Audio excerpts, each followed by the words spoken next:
നമ്മുടെ budget 2024 Angel tax abolish ചെയ്തിരിക്കുക.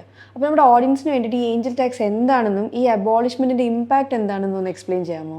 അങ്ങനെ ഒരു ഏഞ്ചൽ ടാക്സ് എന്നുള്ളൊരു പേരൊന്നും ഇൻകം ടാക്സ് ആക്റ്റിലില്ല കേട്ടോ. സെക്ഷൻ 56 സബ്സെക്ഷൻ 2 7p എന്ന് പറയുന്ന ക്ലോസിലാണ് ഈ ഏഞ്ചൽ ടാക്സിൻ്റെ സ്കോപ്പ് വരുന്നത്. അതായത് ഒരു കമ്പനി നമ്മുടെ കമ്പനിയുടെ ഷെയർ പുറത്ത് ഇഷ്യൂ ചെയ്യുന്ന സമയത്ത് കൺസിഡറേഷൻ വാങ്ങിക്കുമല്ലോ. ഈ കൺസിഡറേഷൻ നമ്മുടെ ഫെയർ മാർക്കറ്റ് വാല്യൂ, ഈ ഷെയറിൻ്റെ ഫെയർ മാർക്കറ്റ് വാല്യൂവിൽ കൂടുതലാണെങ്കിൽ അതിൻ്റെ എക്സസ് ഡിഫറൻസ് ഈ കമ്പനിക്ക് ടാക്സ് അടയ്ക്കേണ്ട റിക്വയർമെൻറ്റ്. അതാണ് ഈ പറയുന്ന ഏഞ്ചൽ ടാക്സ് ഇന്ത്യയിൽ ഇൻട്രൊഡ്യൂസ് ചെയ്യുന്നത്. ഓക്കെ, ബേസിക്കലി ഒരുപാട് ഷെൽ എൻറ്റിറ്റീസ് ചുമ്മാ കമ്പനി ക്രിയേറ്റ് ചെയ്തിട്ട് ഫണ്ട് ആക്സെപ്റ്റ് ചെയ്യാൻ പാടില്ലാത്ത കോൺസെപ്റ്റിലാണ് ഇത് വന്നത്. ആൻറ്റി അവോയ്ഡൻസ് പ്രൊവിഷനായിട്ട് ഇന്നത് എബോളിഷ് ചെയ്തു എന്നുള്ളതാണ് പുതിയ ബില്ല്. അതായത് ഇനി കമ്പനി കൺസിഡറേഷൻ വാങ്ങിച്ചു കഴിഞ്ഞാലും സ്കോപ്പില്ല, ടാക്സ് അടയ്ക്കണം എന്നുള്ള സ്കോപ്പില്ല എന്നുള്ളതാണ് അതിൻ്റെ ഒരു ബാക്ക്ഗ്രൗണ്ട്. കുറച്ച് കൂടുതൽ പഠിക്കേണ്ടി വരും എന്തായിരിക്കും അതിൻ്റെ ബാക്ക്ഗ്രൗണ്ട്, അവരത് അബോളിഷ് ചെയ്യാനുള്ള റീസൺ.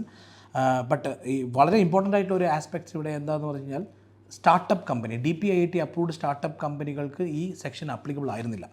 അപ്പോൾ സ്റ്റാർട്ടപ്പ് കമ്പനിയെ കുറച്ചും കൂടിയും പ്രൊമോട്ട് ചെയ്യാനും അവരുടെ എൻകറേജ്മെൻറ്റ് ഫണ്ട് ആക്സെപ്റ്റൻസ് കുറച്ചും കൂടിയും സ്ട്രീം ലൈൻ ചെയ്യാനുമായിരിക്കണം ഈ സെക്ഷൻ ഇപ്പം അബോളിഷ് ചെയ്തിരിക്കുന്നതാണ് ഞാൻ മനസ്സിലാക്കുന്നത്. Fintaxman, the mentor your business needs.